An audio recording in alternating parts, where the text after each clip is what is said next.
அஸ்ஸலாமு அலைக்கும் நண்பர்களே. நாம் இப்போ பிரெட் அல்வா செய்ய போகிறோம். இது நம்ம எல்லோரும் ப்ரெட்டில் செய்வாங்க. நம்ம இன்றைக்கி என்ன செய்ய போகிறோம்னா ரஸ்கில் செய்ய போகிறோம். அது எப்படி செய்கிறேன்னு பார்ப்போம். அதுக்கு தேவையான பொருட்கள் ஒரு 10லேருந்து 11 ரஸ்க் எடுத்துருக்கிறேன். கொஞ்சம் சுகர், ஜீனி, அதுக்கு அடுத்தபடியாக அதுக்கு சேர்க்குறதுக்கு ஏலக்காய், வெள்ளரி விதை கொஞ்சம், முந்திரி பருப்பு, ஏலக்காய், வெள்ளரி விதை, நெய். பாலுக்கு பதிலாக நம்ம என்ன செய்யணும்னா பால் பவுடர் போடுறோம். இதுதான் தேவையான பொருட்கள். ரொம்ப சிம்பிளான முறையில் எப்படி செய்கிறதுன்னு பார்ப்போம். ரொம்ப டேஸ்டியான முறையில் கல்யாண வீட்டுகளில், நம்ம முஸ்லீம் கல்யாணத்துக்கெல்லாம் போனோம்னா பிரியாணியில் இதை வைப்பாங்க, பிரெட் அல்வா. அந்த அல்வா எப்படி செய்கிறதுன்னு பார்ப்போம். நம்ம என்ன செய்ய போகிறோம்னா ரஸ்கில் செய்ய போகிறோம். ரொம்ப சிம்பிளான முறையில் எவ்வளோ சீக்கிரம் செய்கிறோம் அப்படிங்கிறது தான் நம்ம பார்க்க போகிறோம். இன்ஷா அல்லாஹ் அது என்னன்றதை பார்ப்போம். செய்கிறதுன்னு பார்ப்போம். நல்ல ஒரு கனமான சட்டி ஒன்று வச்சுருக்கிறேன். இது பார்த்தீங்கன்னா அடுப்பு பற்ற வச்சுக்கிடுவோம்.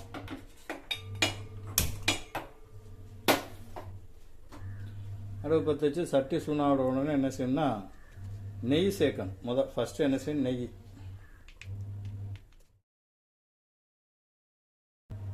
நெய் நல்லா சூடாகிடுச்சு. சூடானது அதில் என்ன செய்யணும், முந்திரி பருப்பை சேர்த்து வறுத்து எடுத்து வச்சுக்கிடுவோம்.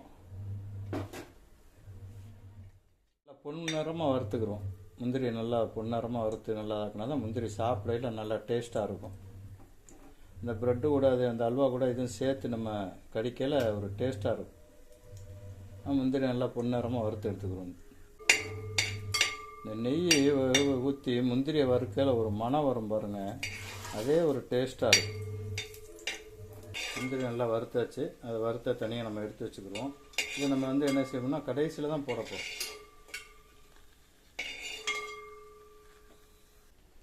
அதில் என்ன செய்யணும், அப்படியே என்ன செய்யணும், நம்ம ப்ரெட்டு நம்ம எடுத்தோம்ல அதை பார்த்தீங்கன்னா பவுட்ரு பண்ணி வச்சுருக்கிறேன். அந்த பவுட்ரை அதில் போட்டு அப்படியே வறுத்து எடுக்கணும்.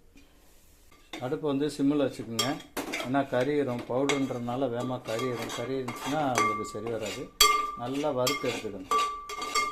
இது கூட ஜீனியும் போட்டு வேணாலும் வறுத்துட்டு அள்ளி வச்சுக்கலாம். நம்ம என்ன செய்ய போகிறோம் அப்படின்னு சொன்னால் ஜீனியை தனியாக நம்ம தண்ணியிலேயே நம்ம இது பண்ணி நம்ம இருக்கணும்.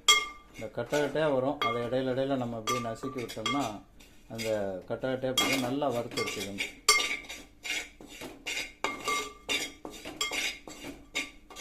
நல்லா வறுக்கையில் நல்ல மணமாக இருக்குங்க. நெய்யில் ரஸ்கை வறுக்கையில் நல்ல ஒரு மணம்.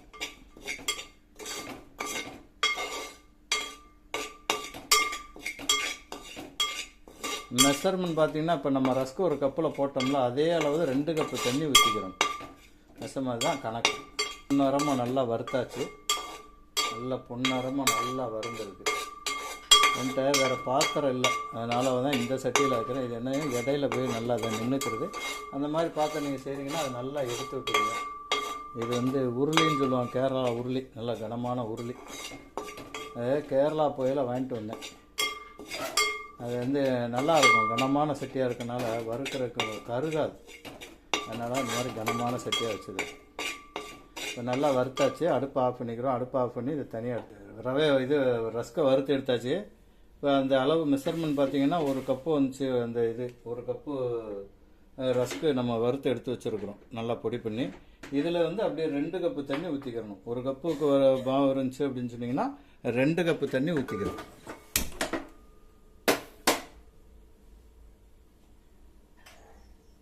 2 கப்பு தண்ணி ஊற்றி இருக்கிறோம். அதில் என்ன செய்கிறோம், நம்ம அந்த தண்ணியிலே ஜீனியை போட்டுறோம். ஜீனியை போட்டு நல்லா கொதிக்க விடும். நம்ம என்ன செய்யணும், கரைச்சிக்கிட்டே இருக்கணும். இல்லை அப்படின்னு சொன்னீங்கன்னா அடியில் இதாகிடும். சட்டி நல்லா கனமான சட்டியாக சூடாக இருக்கும். தண்ணி வேறு நல்லா கொதிச்சுட்ருக்கும். மேலே மாதிரி நல்லா பாதுகாப்பான முறையில் இப்படி கைப்பிடி வச்சு நல்லா கையாக பிடிச்சிக்கிட்டு அப்படியே நம்ம இதாகிக்கிட்டே இருக்கும். இப்போ ஜீனி ஓரளவு கரைஞ்சிச்சுங்களா, இப்போ தண்ணி கொஞ்சம் கொதிக்கட்டும். கொதிக்கையில் நம்ம என்ன செய்ய போகிறோம், ப்ரெட்டை பொடியை போட போகிறோம். ரஸ்க்கு பொடி. அதே பிரெட் அல்வான்னு சொல்கிறோமா, அதனால் ப்ரெட்டுன்னே வருது. ஆனால் நம்ம செய்கிற ரஸ்க்கு வச்சு செய்கிறோம். தண்ணி நல்லா சூடாகிடுச்சு. சூடானமே நம்ம என்ன செய்ய, நல்லா சூடாக இருந்துச்சு. இப்போ ரஸ்க்கு பொடியை போடுறோம். நம்ம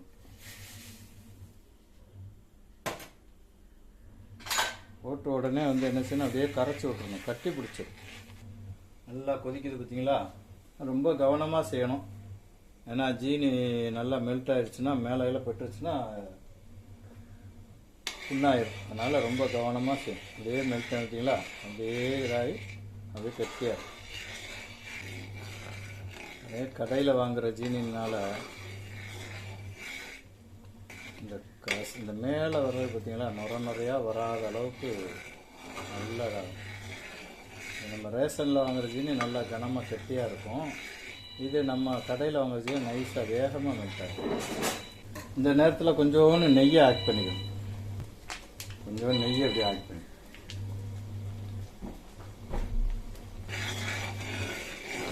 அடிப்பிடிக்காத அளவுக்கு அப்படியே கிண்டிக்கிட்டே இருக்கணும், இல்லைன்னா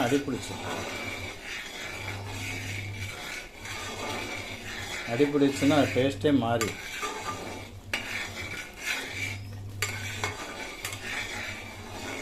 பொதுவாகவே அல்வான்றதே வந்து நல்லா அப்படியே கிண்டிக்கிட்டே இருக்கணும். எந்த அல்வா செஞ்சாலும் சரி, கோதுமை அல்வா செய்யணும் சரி, இதாக இருந்தாலும் எந்த அல்வா செஞ்சாலும் அப்படியே என்ன செய்யணும், நல்லா கிளறிக்கிட்டே இருக்கணும். இல்லை அப்படின்னா அடிப்பிடிச்சிருச்சு அப்படின்னா அது அவ்வளவும் வீணாக போகும், சாப்பிடவே முடியாது. என்ன செய்யும், நல்லா அப்படியே கொதிச்சிருச்சு. கொதிக்கையில் நல்லா இதாகிட்டு வருது பாருங்கள், நல்லா அப்படியே கெட்டியாயிடும். இந்த நேரத்தில் என்ன செய்யணும்,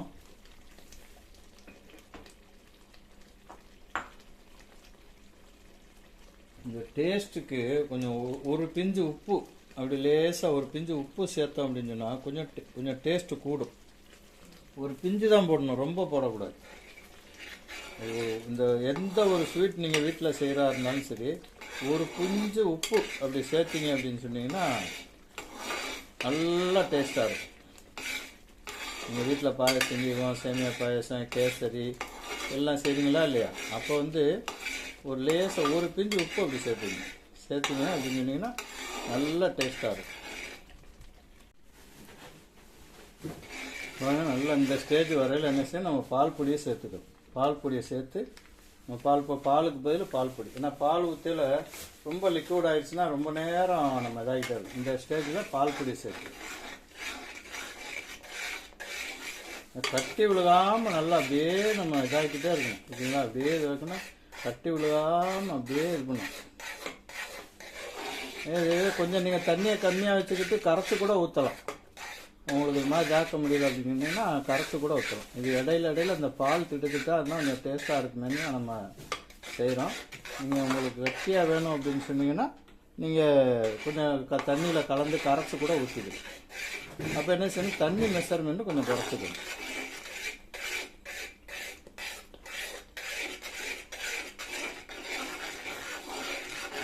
இந்த ஸ்டேஜ் வரல என்ன செய்யும், நம்ம வெள்ளரி விதை வச்சுருந்தாங்களா இல்லையா, அந்த வெள்ளரி விதையை போட்டுக்கலாம்.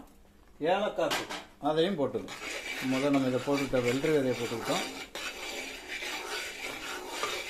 இப்போ ஏலக்காய் தூளையும் நம்ம போட்டுக்கலாம். ஏலக்காய் வந்து நல்லா இப்போ நுணுக்கி வச்சுருக்கிறேன்.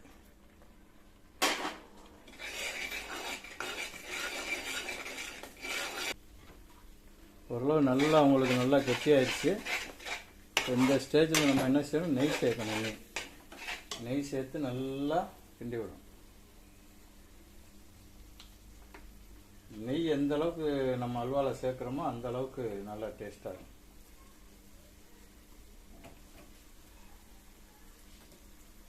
முந்திரி பருப்பையும் சேர்த்துறோம். முந்திரி பருப்பையும் சேர்த்து நல்லா கிண்டி விட்டு எடுத்தோம்னா அல்வா ரெடி ஆயிடுச்சு. நெய் அப்படியே பிரிஞ்சு வரணும். நெய் வருதுங்களா, பிரிஞ்சு வருதா, சட்டியில் ஒட்டலை பார்த்தீங்களா, ஒட்டாமல் வருதுங்களா, அது ஏற்கனவே உள்ளது முதல் இந்த இது நல்லா ஒட்டாமல் வருது. இந்த மாதிரி நல்லா இனி நம்ம கிண்ட என்ன ஆகும், நல்லா பாருங்க நெய் அப்படியே பிரிஞ்சு மேலே தெளிஞ்சு நிற்க வரும்.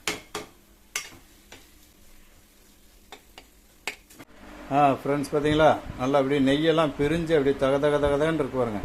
முந்திரி பருப்பு, வெள்ளரி விதை எல்லாம் போட்டு சூப்பராக செஞ்சுருக்கோம். டேஸ்ட்டு பார்த்துருவோம் இன்ஷா அல்லாஹ். நீங்களும் இதே மாதிரி செய்யுங்க, உங்கள் வீட்டில் செஞ்சு அசத்துங்க. இந்த வீடியோ உங்களுக்கு பிடிச்சிருந்தா லைக் பண்ணுங்கள், ஷேர் பண்ணுங்கள், சப்ஸ்கிரைப் பண்ணுங்கள், கமெண்ட் பண்ணுங்கள்.